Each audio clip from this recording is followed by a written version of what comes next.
To break the theme and provide a genuine response, cheaters, I would like to share the one time I cheated on someone who wasn't happy and was only in the relationship because she threatened to harm herself.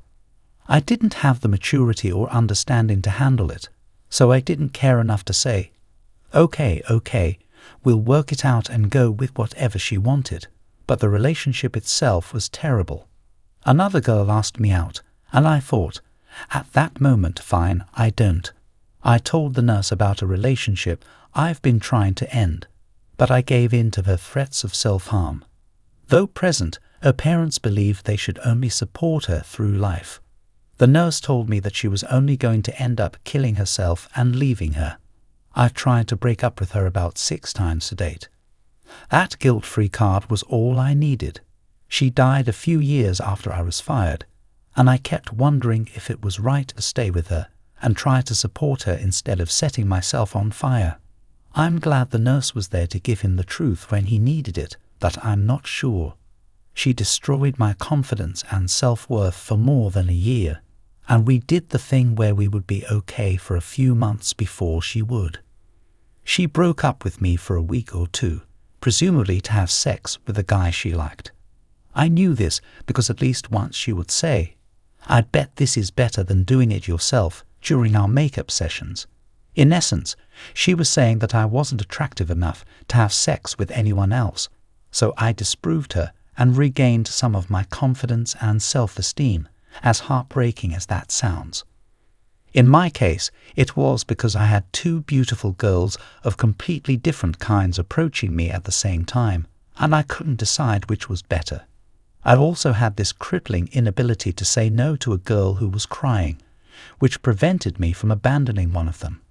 I finally had enough when she was getting ready and casually said, "I think I'm pretty for you." I then kicked her out and refused any further attempts at reconciliation. Months passed before things finally reached a breaking point, and I was completely prepared to lose them both. However, one of them persisted and continued dating her for a few years until it ended for a variety of reasons. Then the other one found me, and we continued to be friends as if nothing had happened. And that continued for a few more years, before I finally got my come up when she cheated on me, almost as if she had been planning for that revenge. Oh, and to top it all off, when we first met, we were both cheating on their current boyfriends to get to me. Looking back, we were all pretty dysfunctional, stupid, weak-willed, and fairly handsome, which is a recipe for heartbreak when you're young. These days, I don't get my cake and eat it too much, and I frequently get thrashed by the cake around me, mostly for practical reasons. Thinking about how much time I spent making fun of my cheating friends prior to that incident and going back. My first relationship lasted 3 years, all during high school, and it should have lasted longer. He was very mean to me, and every time I tried to end it, things only got worse. So I lied to him and said I was staying at home. As a result, I never saw it coming when I heard of anything close to infidelity, because I always thought it was something some men did just to get more tail. I spent time with a guy who wasn't really my type, but he was kind and followed me around like a puppy dog who was obsessed with me. I made him feel special, so I kissed him. When he discovered that I had lied about staying at home the next time we met, I was terrified for my life, and they kept a closer eye on me, suspecting but not realizing that I had feelings for this other guy. I wanted to have sex with him after my birthday, but I couldn't explain it to him. But after negative experiences early in life, I wanted to be more mature before engaging in consensual sexual activity, as if waiting would prolong my stolen childhood even further. I still find it incomprehensible. A few months prior to my birthday, my first boyfriend moved to a different state. We tried long distance, but his desire was not mine, and eventually everything just fell apart gradually. Then the other guy lost interest, and I told him I loved him. I said it to make him follow me around like a crazy fool like he used to, because it made me feel better about myself. A few days after my birthday, I had intimacy with a guy I was technically still dating long distance, but I wasn't attracted to. I only had intimacy with him because I thought it would make him value me more. I knew he had previously had intimacy, and he claimed it was the first time for him, so I read that exhausting. During the first time, it was either meth or a very exaggerated mistake that caused it to drain so much that he said, "Don't drain in my bed." I got up, and he said, "Don't drain on my floor."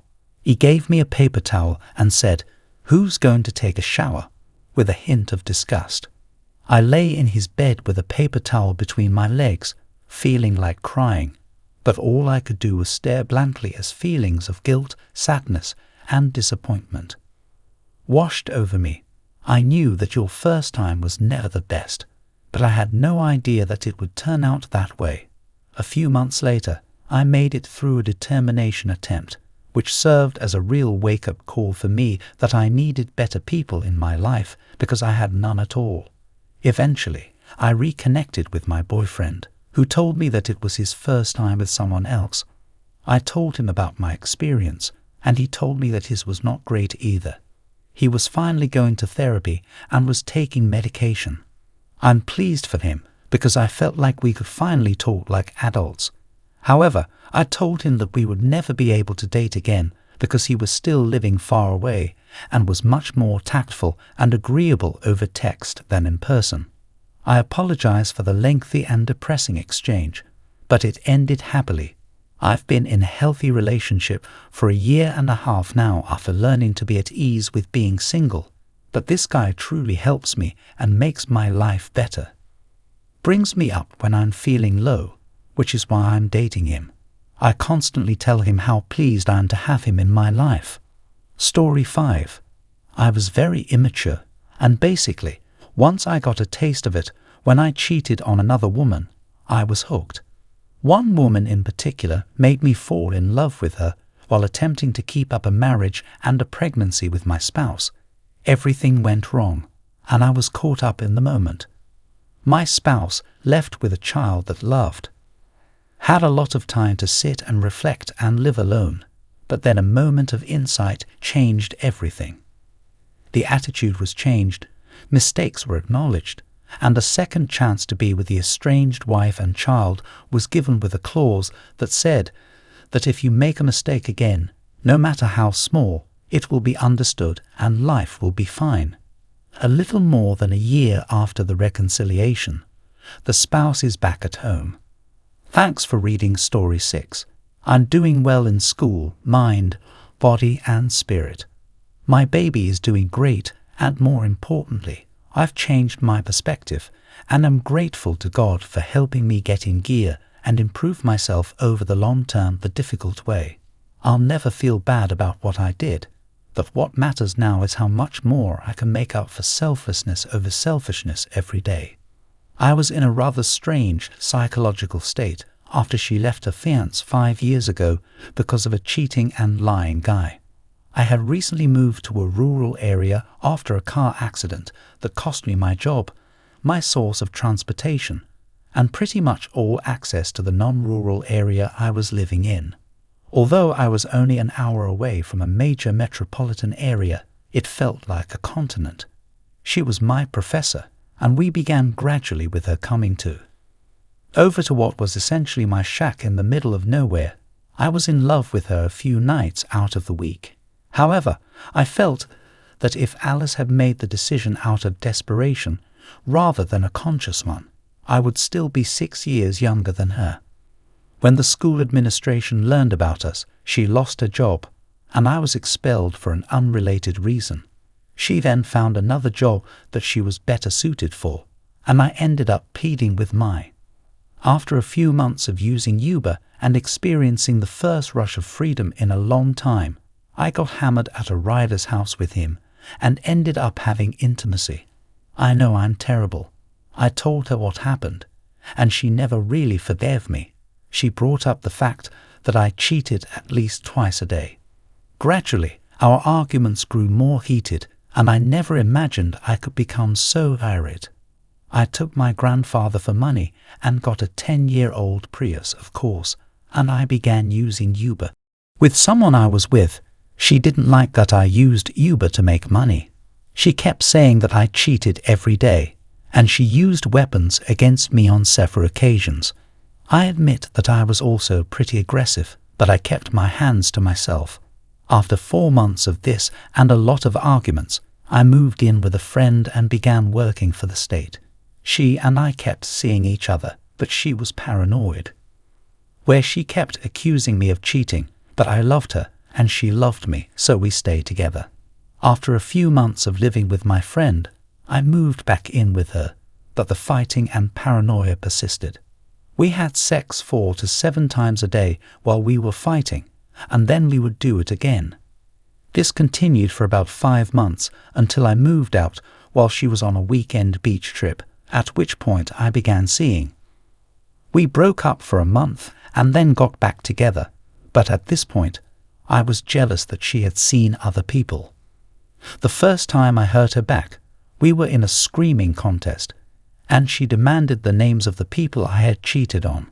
I had been tired of the whole situation, and the guilt I felt about cheating on her initially kept me attached to her. I saw maybe one person every month or so, usually for a night here and there. Had sex with, I told her who they were, and I wanted to know who she'd been seeing. She wouldn't tell me, so she threw a cup in my head and began to hurt me. Most of the time, I just blocked my body and waited for her to stop. I had previously been injured during my time in the army, so this time I had enough and I hurt her back. I thought that would have stopped things, but she just became more hostile every day and began berating me for my actions. After coming to an agreement with the DA's office, she went to the police, and since I haven't had any other problems with law enforcement, I was given a year of supervised probation with a court-mandated anger management program. I am also seeing a therapist through the VA, and my job has recommended a second therapist that I see. Mistreatment of the fights continued, and they got worse most of the time. I'm still getting used to talking to women after this, and I've been socially ostracized. Obviously, being charged with a crime makes it difficult to keep someone around.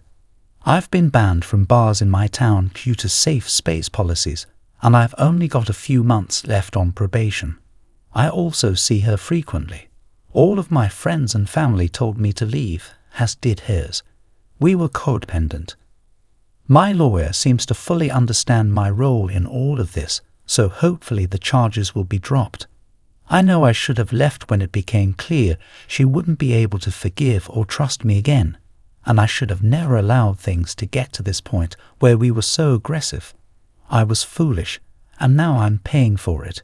She's doing fine and is freely dating people in my social circle, so it's kind of awful in the end. Probably seems unfair to him, and it's true that every story has 2 sides. On a lighter note, if you're enjoying the video, please remember to hit the like and subscribe buttons for more videos like this one. Here are 7 serious stories, says my ex-boyfriend B, who was in a long-distance relationship with S, and S had been ignoring or cutting short our time together for a few weeks. Our last meeting was roughly 6 weeks ago, as stated in the comments that I was out clubbing with my sports team, and B, who had broken me up a week earlier, but I blew him off, started dancing with me, and told me how good I looked. My drunk self just thought about how unhappy I had been and decided I wanted to be single, so I went back to B's place and slept with him since I didn't feel like having intimacy and I wasn't feeling particularly fit. At least she can move on from an unsatisfying relationship story. He cheated on me with a number of different girls while we were dating, but I only knew about one until I broke up with him. He asked other girls for pictures and kept them on his old phone after I caught him cheating. He thought I was hot and broke up with us the next day. In case you were wondering, it turned out that he had slept with 7 or more other people and never told me. Extra cunning and shady, he removed my fingerprint from his password, changed it, and I couldn't see who he texted from his lock screen. He had a group of attractive friends from his hometown, but he never told me. When they were in town, he would go hang out with them without telling me, and I learned from one of his friends that he freaked out on me because I was jealous, but the girl he was hanging out with was literally all over him. We were at a football game, and I asked him to hold my. When I came out of the bathroom, I saw her wrapped up in my blanket. She did a lot of other bad things and verbally abused me, but I could go on and on. As the relationship came to an end, I had a lot of people tell me to break up with him, but I cared about him and thought he would change. I was so tired of his games that I started talking to a football player, and he was really kind to me. He brought me food, took me home, and I went to his house one day to watch a movie and had no intention of cheating. I told my boyfriend that I couldn't come over because I was busy with my grandma, but I ended up making out with him. He basically lunged at me and kissed me. I felt terrible and broke up with my boyfriend the next day. I still can't figure out how I did it, but he put me through so much that I felt he deserved. He called me sobbing at the moment, pleading for me to return at 2 in the morning, and he seemed so dejected.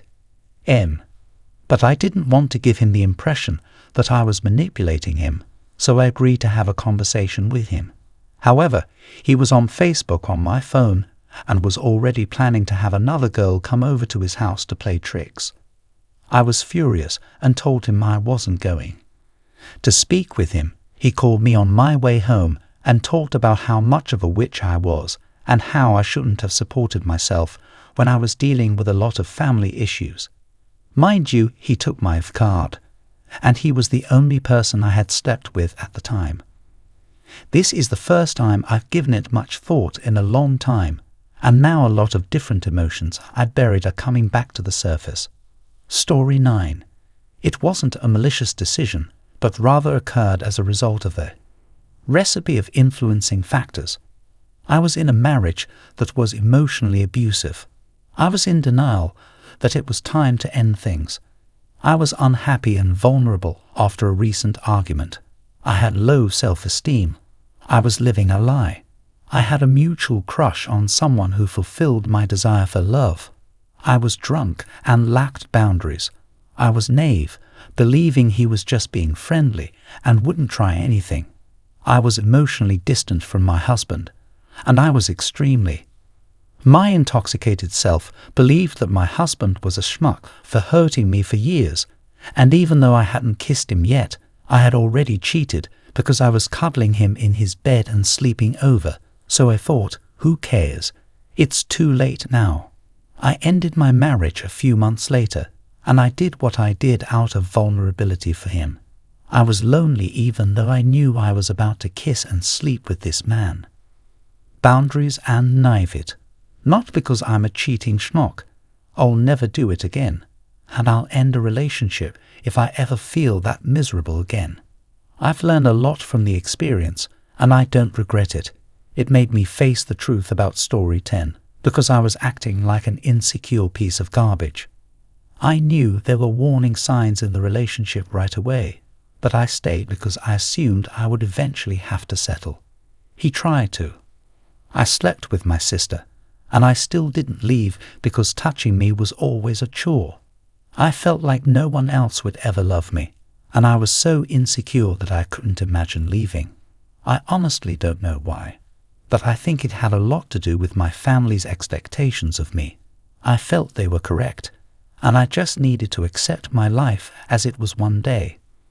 After someone showed interest in me and treated me well, I was reminded of how wonderful it felt to want to be touched. That's all she wrote, so in the end, it was the insecurity and the fear of leaving for whatever reason. I left soon after and felt really happy with myself. I wish I had left right away when I heard him complain to his mother about not doing his laundry correctly, but all I can do now is understand my feeling of insecurity. I realized that it wasn't his fault, that he wasn't the right person for me, and I should have just left. It was my fault that I even let myself get to that point. I should have known what I wanted and left when I was unhappy. It was a poor choice, but I learned a lesson that will last a lifetime from story 11. I emotionally cheated on my girlfriend of 5 years on multiple occasions, and I was honest about the majority of. When they were younger, they altered my interactions with these women before I reached what I thought was emotional cheating. But there was one that I couldn't ignore. I told my girlfriend about it, and she said, "I wish you just cheated on me exactly. My point is that you'll get a wide range of responses from the best to the worst, and I don't think." Although some may argue that what I did wasn't as bad because it wasn't physical, it didn't seem that way to her, and I carry the burden because I remember the look in her eyes. We do what's best for us in the moment when life throws you into situations you lack the skills to handle. It doesn't really matter what your intentions are, whether you're sober or hammered. The face and voice every day when I think about it. Even if you don't love them, don't injure the people you care about, even if you just care about them a little. If you enjoy these stories, here are some more that YouTube believes you'll love. This video catches you.